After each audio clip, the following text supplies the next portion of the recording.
Welcome to Cincinnati NAACP, Truth to Power on Sin Digital Media. My name is Nicole. I am the second Vice President, Criminal Justice Chair for the Cincinnati NAACP, and I am here with two powerhouses today. You know when these ladies are in the building, we're about to get some stuff started. We're about to start some stuff. First, I want to introduce, which in our city, you know these incredible women. Victoria Straughn, also known as Sister V, activist, all around, go around individual who has been here in the community, steadfast, and also is the head of Concerned Citizens of Justice. And then we also have Iris Roley, the powerful Iris Roley, also one of the leaders of the Black United Front that gave us our beloved collaborative agreement, which we're going to talk about today. And also well known in the community, hard worker, she fights, she loves this community. And most of all, I cannot forget Jesse's wife and peanut butter's grandmother. Don't forget the owner of Real Show. Oh, yeah, Real Show Awards, that too. So, thank you ladies so much for being here. It's been a while. I know we haven't been on in a minute.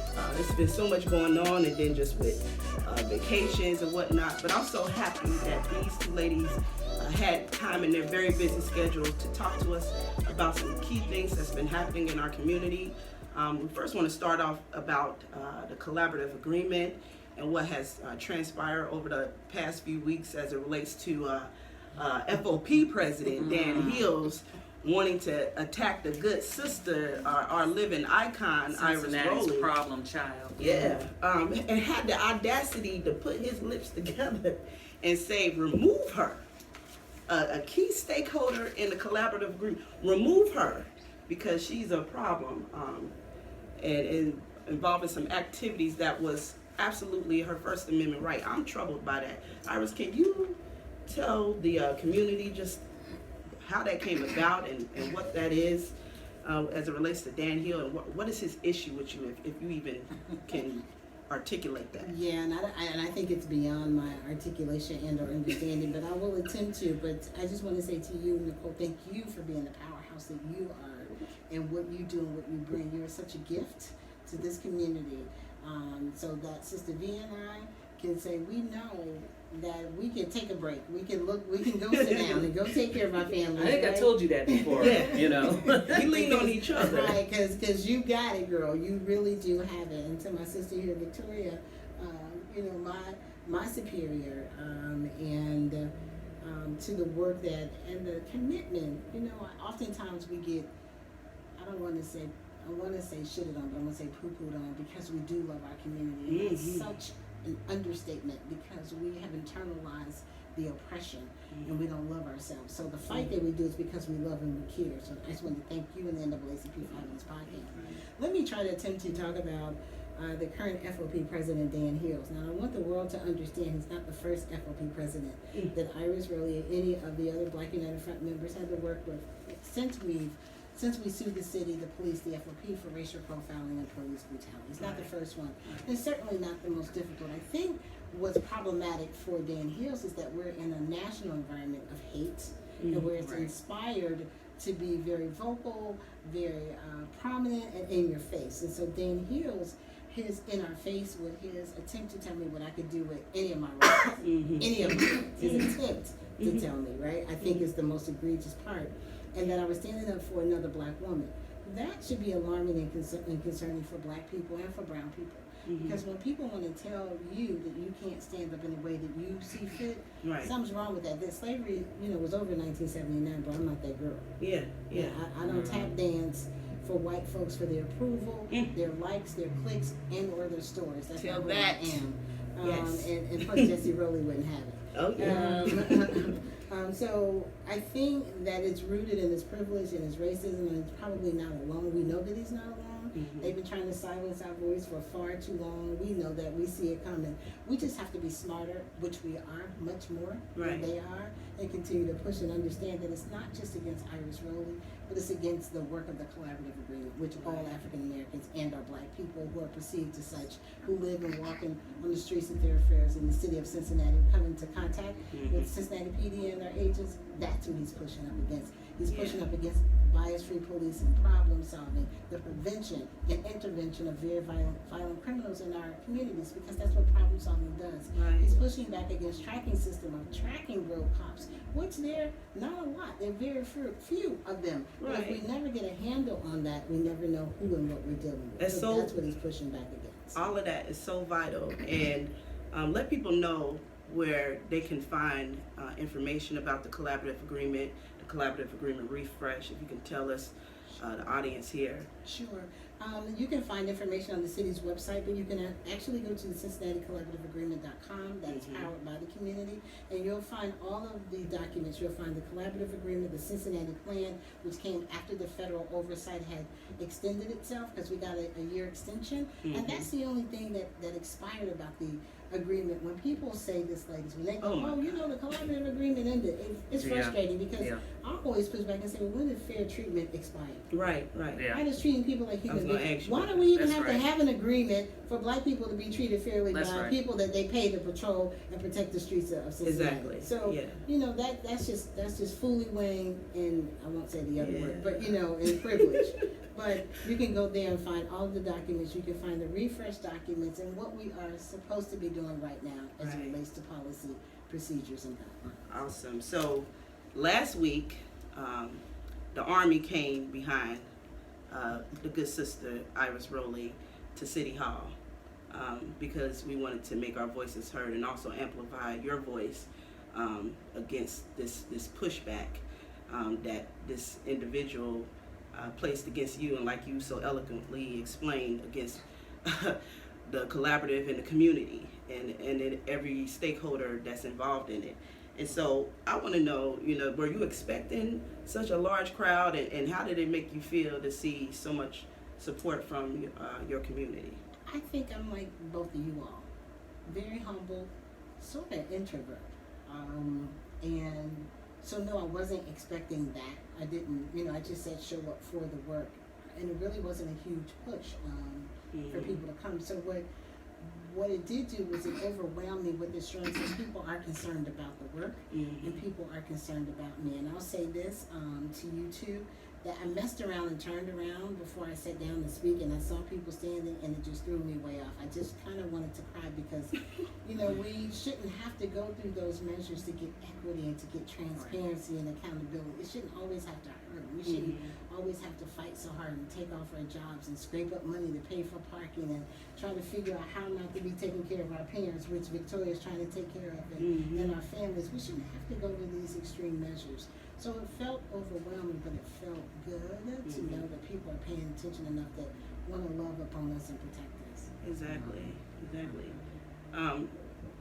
I'm just thinking about, because I know I had an opportunity to speak, and I wanted to emphasize more about how we're approaching the service or the memorial of one of our city's icons, and which your work mirrors what she's done in breaking barriers, creating policies, continuously loving her community, and not taking no for an answer. And that is you. And as much as when you speak her name, Marion Spencer, there is no one in this city that has anything negative to say. They appreciate and respect the work she do. So for us to have to even come to City Hall and be challenged and defend someone who does the mirror of the same work, because we stand on her shoulders. Right. We all do. Because it's groundbreaking work, and anytime it's groundbreaking work, that's you're usually the first, and how the first gets treated. Of course, we got Judge Hunter to look at that as well, to examine her whole case, but it's breaking work.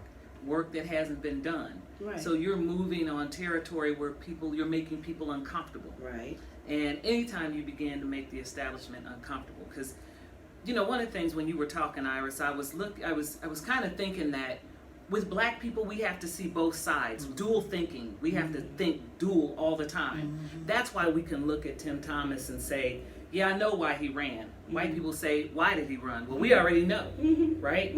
But at the same time, you're trying to look at the police side of things, how they operate, how their policies are formed, right? So we always have to think dually. They don't. They don't. They have one thought, one train of thought, and in their mind, that's how things are. That's reality. And so to get them to turn the corner and at least begin to think dually, they have trouble. And so what they do is they push back systemically, because generally things have been built on their train of thought, their thinking. And so to have to come against that, you're not coming against just one person, a Dan Hils. And that's why when I spoke down at City Hall, I said, who is he talking to? He obviously has an audience, because if he didn't have an audience, he wouldn't feel so freely to put these exactly. He's emboldened because he knows that he's speaking to a particular audience and a mindset that he's speaking to. And that's very, very dangerous, because we don't know who that is, but he's speaking to some bodies. And we ought not take that lightly, you know what I'm saying? Because like I said, somebody come out of nowhere. And I tell you, I'm one of these ones, I wouldn't say paranoid, but I'm aware. Always aware of my surroundings. You probably are too. When people are walking too close to me in a grocery store, I don't know who you are, And so, but I've been trained by doing this work and being outspoken, and a lot of times people know me whom I don't know. You better be aware of your surroundings. Exactly. And that's unfortunate. And I understood, when I heard Iris say to me, I have great concerns because of what he's doing. Well, that's why I said, no, we're not having that. And I called Sister V because this I think is the first one that he put out. They put that one out on social media. And this was the one that happened after the shooting in Madisonville, of which I went there, and I'll tell you, ladies, I have had to learn some things in these 18 years of being at the table. And it's like you said, Sister V, we do have to live in a dual land. The privilege is they don't. Exactly. They don't have to. They don't have to give a damn. They don't never have to think about us. None of our words. They can think about it, but most of the time it's in a 9 to 5. And after they go home, they don't have to think. Where we are nonstop, 24/7 in the community working. Fighting for our lives, and like we would like to go home too, and spend some time with family, or like, what, I got to get that jog on, and be able to go home and watch the nightly news. We don't have the luxury of doing that all the time. We don't have that privilege, and so we don't have that privilege of because they even go down in the lobby like they did when we were there. There were some non-black people down there lobbying, but they don't. Once they get done, they go home and their lives is still. They don't have to or not. And their voices are generally heard and more respected. Very much. I mean, they could be coming about animals, and it's just like full attention. Yes, sir. Well, we had a full-fledged, full city hall about the Black Circus. So let's just that was 2 months ago. But then there are some groups that don't even have to go to city hall. Whose interests are addressed. So we can have that conversation. So that's probably inside before we do a podcast. But I wanted to say this to the whole not being paranoid, but being extremely aware, because the inspiration of hate has grown, and we know Ohio is hate state. So let's be clear. But I called on Sunday because my husband has a standing tea time. He plays golf every Sunday, and no, I don't play with him because he's competitive. And he'll beat me, and I won't like that. And when I woke up to the mass shooting in Dayton, and I said, Dayton, we went from California, to Dayton. That's a whole nother span. I couldn't even begin first think about my family in Dayton. I thought about my safety. When my husband leaves, I typically leave the front door open, lock the screen door, and I might go back to sleep, right? Because his tea time is at 7. So I was by myself. I locked myself literally in the house because the intentional insanity of what people are doing. There's no way in the world you can't tell me that people who have ammunition that can shoot down 200 people at one time ain't trying to kill 200 people at one time. You know, don't talk to me about the single shooter in the black community. You talk to me about this mass ass murderer over here with this bulletproof gear. Homegrown terrorists, white supremacists. Right, exactly. Yeah. Right in our state, and you get statements like these that are put out by the FOP. It's very alarming. Exactly. I just wanted to say that now. And yeah, because y'all hit on so many things, I got to real quickly run through it. But as you were saying that, I've been saying this for the longest, how, you know, there was 3 white young gentlemen at the Rookwood Commons Plaza passing out their white supremacist recruitment literature.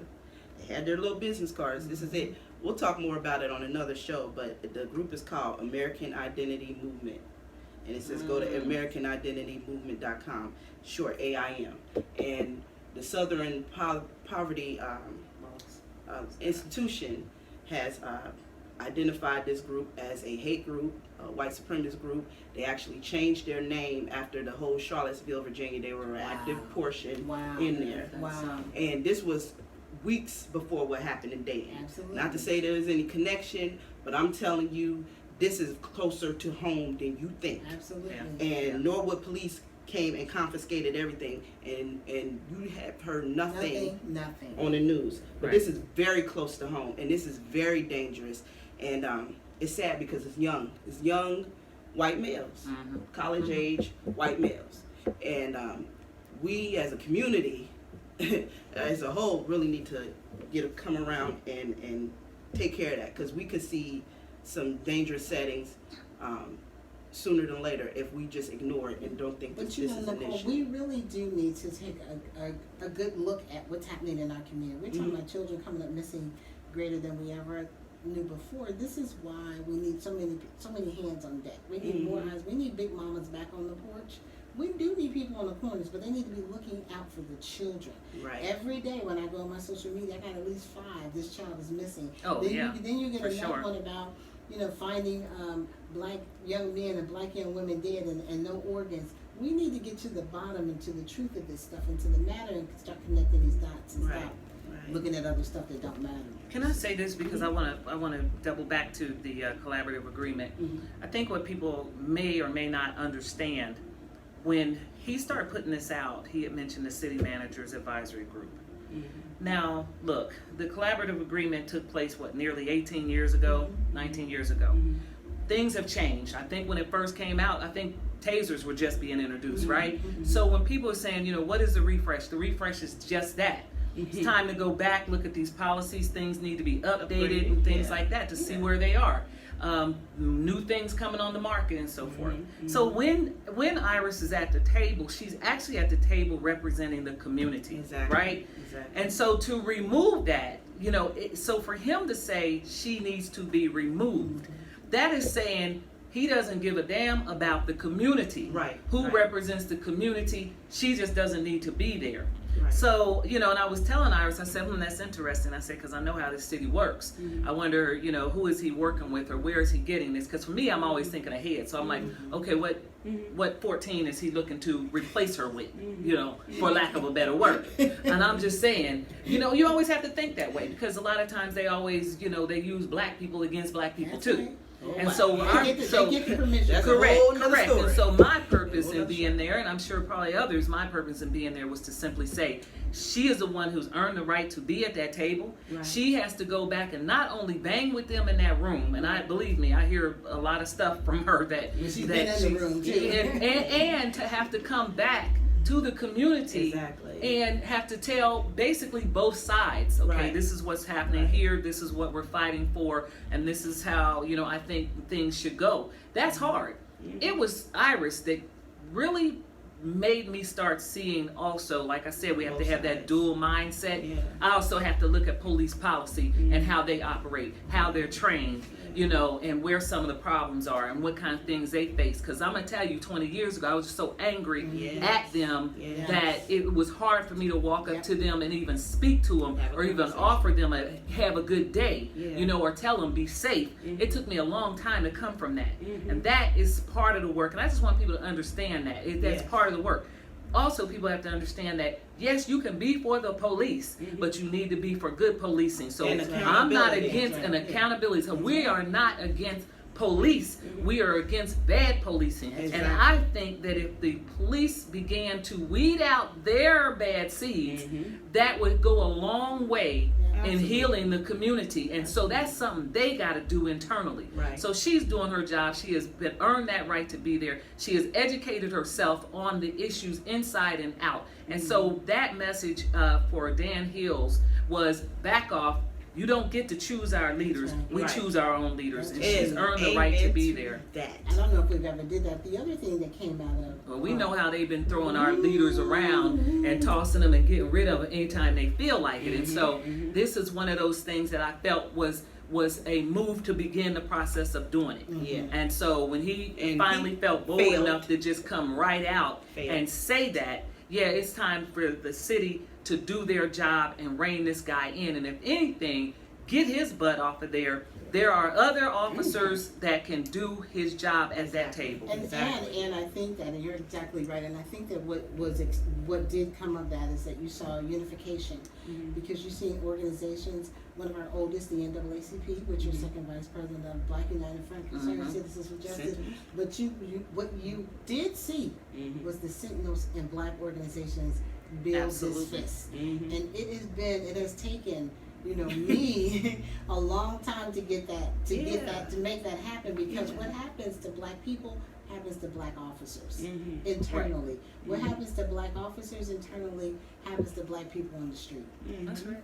And so that vicious cycle, that needs to be broken up. And what you heard President Lou Arnold say of the Sentinels, which was very courageous, which we've never heard before. You saw the Vice President of the Sentinel, Donita Pettis, stand there. You saw Audrey Ewing. There were some officers in the crowd that weren't in uniform that stand with us. When you saw that formation, I think that put a whole lot of people on notice. Like, they're not playing, and we're not.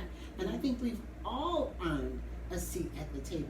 So if something happens to Iris tomorrow and I can say, hey, Nicole, hey, Victoria, go, look, you cannot get rid of us, because we are a representation of that We are class. the class. Exactly. And I think people need to understand that as well. And that's the beauty of this, is respecting the strengths and weaknesses of each other. You know, where you are strong, I may be weak. Where I may be strong, you may be weak. And you pull together and respect that. And so and I still walk around with he gave me this. I saw that. After he was kicked down. Can you, put it? Yeah, I just want to show. This was our former Chief Jeffrey Blackwell. This was his guide to the collaborative agreement. And once he was forced out of his job, he came back, gave me a picture of Malcolm X, and gave me his guidance. He don't ever let them do away with this. This is how he governed the police department. He took this everywhere he went. And this is why people don't like people like us, because this gives you the accountability. This gives you the ability to measure. This gives you the ability to say, well, police don't belong. Some things aren't policeable. People misuse and abuse police that we pay for, and we pay for them, so we deserve the best service we should get. That's right. Absolutely right. Well, let's try to get some points here. The other big topic that's been over our city is the political persecution of Honorable Judge Tracy Hunter. And last time we talked, she wasn't in jail. She's been in jail. She's in jail. It's made national news. She was actually dragged out of court. And if one of you would like to give some updates of how she's doing, anybody? There's a couple of things. I mean, you're doing as well as you can do inside the county jail. Some of the stories that are coming out of there, I'm not happy about at all. But again, I think that her case actually is highlighting so many areas that we got to get to work on. Now, she's holding up. Of course, not happy some of the conditions that are in there. We were just told, Monday, that she is doing a ministry in there. Yeah. And I think that they're knocking off some time for her, so she may not wind up doing 6 months. But on the inside, Judge Hunter is doing what she does. She's helping, talking to these women about their rights, which I thought was good, because sometimes the worst thing you could do to somebody is lock them up, because now you in there Empower waking everyone else. Exactly, you start empowering and waking up everybody else. So in that regard, she's doing well, and I think sometimes you have to look at your situation and see where your gift can be applied, and that's what she's doing. So if there's any positive out of this, that's what's happening. However, the conditions in there are something that I really hope that the coalition starts to look at. We are really going to have to get down to some answers in terms of just being treated humanely. Exactly. Okay. I mean, she's been in there 23 hours. Some Yeah, days. the 23-hour No lockdown. weekends. We're talking food is trash, and she's a vegetarian. well, and see, you know, when I look at is, you know, just a humane diet in there. I know in the beginning she went in, there was a medical issue where she had to, you know, file, and I understood still took them a long time to get to her. So the conditions in there are not good. And so, like I said, the worst thing you could do is let somebody like that in there, and now she's saying this is what's happening. Like, I'm gonna tell it. Yeah. Right? Yeah. And so y'all go ahead and do what you do to me, but I'm gonna tell it. Yeah. And so with that, I understand that there are people that are going down there on a regular basis, seeing her, and she is being keeping in touch with a small group of folks on a regular basis. That's so good. That's good. I hope, I wish I had on me, and I might try to pull it up before this is over, that people can write her. Yeah. I kind of hesitate sometimes to get that out too far and Yeah. wide, because you I will don't have think they want that you out. really want to have, you got had negative nutties out here. So Right. I'll leave that alone. But Well, just to be able to give people updates, she's surviving this whole torture. Can I just, I wanted to double back, and I wanted to give Sister V the moment. I'm sorry, my phone is blowing up. Something's happening. I just wanted to make sure that your listening audience understands that in January 2020, it will mark 20 years of fight for Judge Hunter. So the audacity to run for a seat in a county race is what landed her here. And I don't want people to think that it was just, this is part of the whole intentional, let's shut her down. And then, by the way, anybody else that has any melanin in their skin that looks like us or Judge Hunter, don't even attempt to think that we should run for that particular seat. So they stole votes from us. Yeah. They stole our democracy. We exercised our right to vote for an individual that we thought would be the best judge, juvenile court judge at that time. It took 18 months to fight that, to get on the bench, and then once on the bench, she had to fight to keep for a job. Then once they got her off, she's been fighting these last 5 years for her life. And they've taken everything. And everything. They've not only taken everything from her. I think at a point the only thing a person has left after they've done that is your own dignity, and your own reliance on God, you know, to get you through. Because what they've taken her through, I don't think there's a lot of men or women that could have endured it. You understand what I'm saying? No. And to be able to say to you know, intimate groups of people that, yes, I am afraid. I am afraid. I'm afraid for my life. Yeah. And she let that be clear Yeah. when she knew that she was going to wind up doing this time. But let me stress what Iris is saying. What people have to understand is this fight didn't just happen. Yeah. She had to first fight to get your and my votes counted, right? And the whole time, that took 18 months, and the whole time that she was doing that, she was being called by Alex Triantafilou and all the members of the Republican Party, that she was being called un-American and unpatriotic.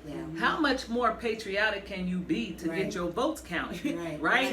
But when it comes to black people and black votes, all of a sudden you're unpatriotic. Because we knew, and she knew when she was forcing them or making them count the votes, that these were ballots in predominantly black precincts. What the hell do we know about democracy? I mean, but what people need to understand is that that's right. You're again and again. So this was a way to steal your vote, right? So once she got on the bench, She had to go through a ton of lawsuits, Right. and 18 within months. and then within 18 months was off the bench because, and let people understand again, when we're talking about ancestral type relationships that exist in Hamilton County in the justice system or the just us system, you got to understand these relationships. One, the woman who I never forget, because it's when I got into politics, her name just was always stung into my head, which was Sylvia Hendon. Sylvia Hendon was the big fish down there. She was the big dog. Like, that court belonged to her. And so me being young, I just thought, okay, she owns that court. Well, and then you learn later that her son-in-law is Joe Dieters. So when Judge and they Hunter all work for you. and they all work for you. And the thing of it is, when Judge Hunter started talking about some of the problems, things that were happening down there, where the prosecutor's office was actually bullying the public defender's office and not giving them basic information on the children that they were supposed to be representing. How do you do that? Right? Well, you get away with it for so long, it's just become commonplace because your mother-in-law is sitting there working with you hand and fist. And I believe if we did an investigation on their behinds, I know you will probably find somewhere along the way money being passed. There is money in that to continue to use black bodies to make money. Case in point, when our children, which are bound over more than any other county, and I repeat this because we are not the blackest county in Ohio, right? We're not even the biggest city in Ohio, but we banged over our youth to adults. That's outrageous. At a higher rate than any other county. Hamilton County is considered one of the worst counties for juvenile justice and courts and systems treatment sentencing in the state of Ohio. So when you have a black woman who very quietly, very professionally went about winning that seat, I watched her. I showed up at her headquarters a couple of times, and I tended to stay in the back because I'm sure Iris probably feels like that sometimes. Back in the day, it's like if I show up, it's trouble. I ain't trying to cause you no trouble. So I was just gonna try. I was gonna show up to try to show something. What you doing here, trouble? So I would show up and just say, okay, what do you need me to do? But I tend to stay a little bit behind. I'm like, I ain't gonna be out front because that's what I did for Yvette Simpson. See, because that's what they'll do. They'll try to slap a picture of me and her together and say, look, she working for that radical, and it ain't nothing like that. So I watched her quietly go about. And in order to get these seats, you got to go in the county. Yeah. She quietly went about explaining the rehabilitation process that has to happen if you're going to put families back together, and if you want to see a stark difference in the youth in the street that we call thugs. It has to sometimes start when they come to the court system. Right. When they come in the court system, you can make or break that family or make or break that youth. And so when you sure have. And I had to get. I think I met you when you were going through that with your children. Of this whole collaborative process, and I remember the magistrate saying, one, they assumed that all black people know about court systems, and so even in our lives, we're supposed to know, 2020, which is the address of the Youth Detention Center on Arbor Avenue. That's not right. The name. It's the address. Right. Everybody knows 2020. But when we was growing up, it was 2020. It was 2020. And guess what? You was scared. It was a little shack, and all your parents had just said he's going to change. You'd be like, I don't want to go to 2020. Right. Now it's a big old fortress. But let me talk about the intersection and that. I grew up around a corner from it. Right, so you ain't never been there. No, ma'am. None of your walk brothers, right on past you and none of your brothers and sisters and your mom and daddy ain't never. So they assume that you should know the system. My husband and I had no clue about the system. Right. I actually almost went to jail over my child in that system because I threatened the prosecutor. I told her I'd beat her ass about my child. Because once your child is in that system, they're no longer yours. Yeah, and if they're adjudicated, they belong to the state. So you no longer have a say, even in that system.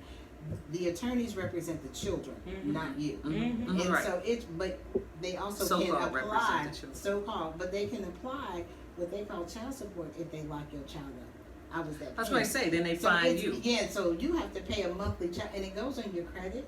It goes on your police report. It goes everywhere. And we weren't paying it because we didn't ask for our child to be locked up. And so they were going to lock us up. I mean, really, they were like, we'll lock you up. And it's just a vicious cycle. Yeah. But I wanted to just talk about a little bit why this is so critical and why Judge Hunter ran on for that judicial seat. what is so critical about that? She made me take a look at the arrest of juveniles, and as it purports to young black children. And so when I bring the numbers to the community and I say, look, y'all, this is what's happening. Why is this happening? Using problem solving and understanding. You got to pull the layers back to understand, because police are told what to do. And so what we found out was that on Wednesdays at 9 o'clock, the system says go out and go get all these kids. So we have upwards to 6,000 kids being arrested by CPD and or some other agents, of which we don't know because the county system is so old and antiquated. We don't know who's arresting our babies. But that is it's a mess. But Judge Hunter was the reason that I laser focused in on this data to say, hey, one, the data doesn't have integrity because we don't know who's inputting it. Two, how do we make that better? And three, how do we disaggregate this and really see what system has the problem? Is it the police? Is it Hamilton County Juvenile Courts? Is it probation or parole? And then is it all? Wait a minute, then we got this, y'all, because this is the conversation we need to have internally. We got parents calling police on their children. And so we got a lot of things that are moving this here target right here, but the children are at the center. And once you're in that system, the probability that you'll hit that system again is at 50%. After that, the probability that you'll be in an adult system is at 60%. That's right. The probability that you don't graduate high school is even higher than that. And they know this. Iris, this is not, you know, this is something they know.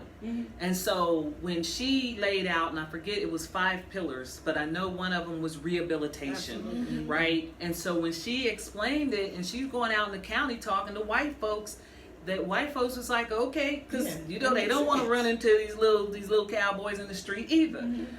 She got in there legitimately and they tried to steal it. But let me tell you too, the Democratic Party is just as guilty, and I ain't done with them yet either. Because I'm just gonna say this quickly because people need to understand how all of this happened. The Democratic Party actually was trying to run this sort of kind of unknown dude, right? And so because we had started complaining like, why aren't y'all running folks, particularly judges? If you get your ballot, you will see almost all the time a lot of judges are not being run by the Democratic Party. Unopposed. Exactly, unopposed. All the time unopposed. And you look at that, it's like, why should you vote? Because it's already there. But they got this little unknown guy. I don't even remember what his platform was, but she went about the business of very quietly whooping his butt. And I think it was Lincoln Ware who actually saw, I think he went on when we found out she beat him on the primary, he goes to the website, he doesn't even see that the Democratic Party website was updated. And I don't know if y'all remember that, but he was on the radio like, well, I don't know why he's going off, right? Oh, wow. And it was like the next day, pow, you know, her name popped up, Lincoln Ware. Imagine that. Lincoln Ware did something, he getting heavy. He trying to get heavy. He trying to get deep. Let me get back, it's only got a few more minutes. So I just wanted to give people like a little direction on that, why this was so critical, and then to see them systematically take her down was indeed a message to anybody else that is an outsider that this court belongs to us. Nicole, and I would challenge the NAACP across America in their units and their local chapters to start watching that and measuring that. We're not the only city where black leaders who have presence and power are being taken down. We are not the only ones in a way that they can't even get back up. They can't even go get a job. It's crazy that you say that because I was just talking with my daughter last night. You know my little girl, she's only 9. And I asked her, like, you want to write a letter to like Judge Hunter? Because she met her before, and I mean, even, you know, during times where she has some behavioral issues at school, and she's always been like a comfort and confident, and, you know, just pull her to the side and try to talk to her. And she was like, I don't know, why would they do that to that nice lady? And then she went on to this whole thing like, and I wouldn't want to be a judge because all they're going to do is try to frame you. She said, frame you.